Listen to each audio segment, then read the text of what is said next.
Extraction of trimyristin. Crush few seeds of nutmeg, then weigh 5 grams of the powder. Wet the powder with few milliliters of absolute ethanol, then load into a thimble. Do not forget to close thimble with a piece of cotton.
Place 200 milliliters of ether in a round bottom flask, and insert few glass beads.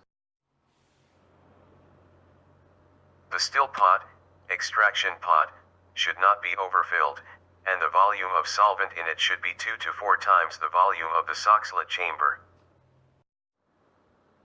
Place the thimble in the main chamber of soxhlet extractor and attach a condenser.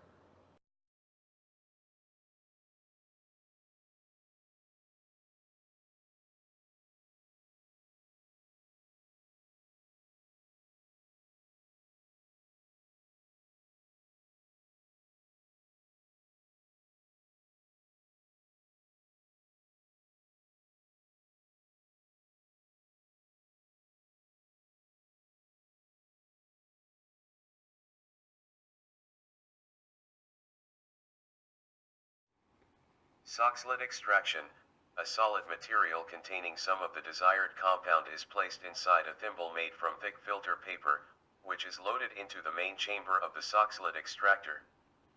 The soxhlet extractor is placed onto a flask containing the extraction solvent. The soxhlet is then equipped with a condenser. The solvent is heated to reflux. The solvent vapor travels up a distillation arm, and floods into the chamber housing the thimble of solid. The condenser ensures that any solvent vapor cools, and drips back down into the chamber housing the solid material. The chamber containing the solid material slowly fills with warm solvent.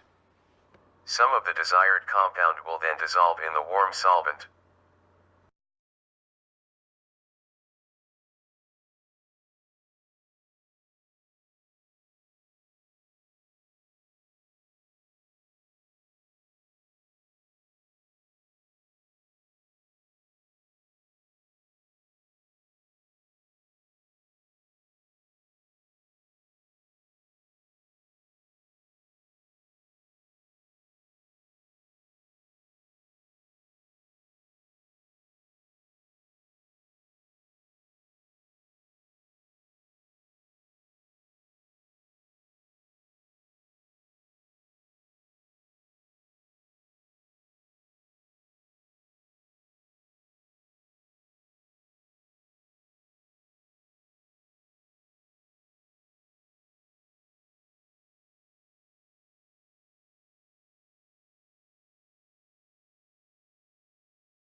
When the soxhlet chamber is almost full, the chamber is automatically emptied by a siphon sidearm, with the solvent running back down to the distillation flask. This cycle may be allowed to repeat many times, over hours or days. During each cycle, a portion of the non-volatile compound dissolves in the solvent. After many cycles, the desired compound is concentrated in the distillation flask.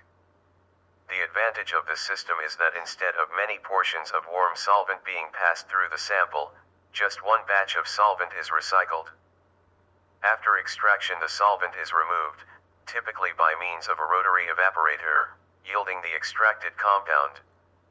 The non-soluble portion of the extracted solid remains in the thimble, and is usually discarded.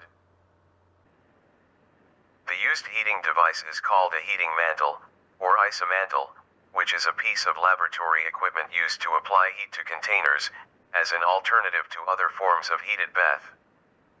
In contrast to other heating devices, such as hot plates or Bunsen burners, glassware containers may be placed in direct contact with the heating mantle without substantially increasing the risk of the glassware shattering, because the heating element of a heating mantle is insulated from the container so as to prevent excessive temperature gradients. Heating mantles may have various forms. In a common arrangement, electric wires are embedded within a strip of fabric that can be wrapped around a flask. The current supplied to the device, and hence the temperature achieved, is regulated by a rheostat.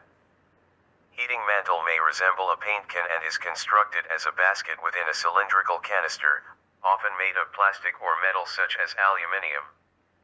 The rigid metal exterior supports a basket made of fabric and includes heating elements within the body of the heating mantle. To heat an object, it is placed within the basket of the heating mantle. In further contrast to other methods of applying heat to a flask, such as an oil bath or water bath, using a heating mantle generates no liquid residue to drip off the flask.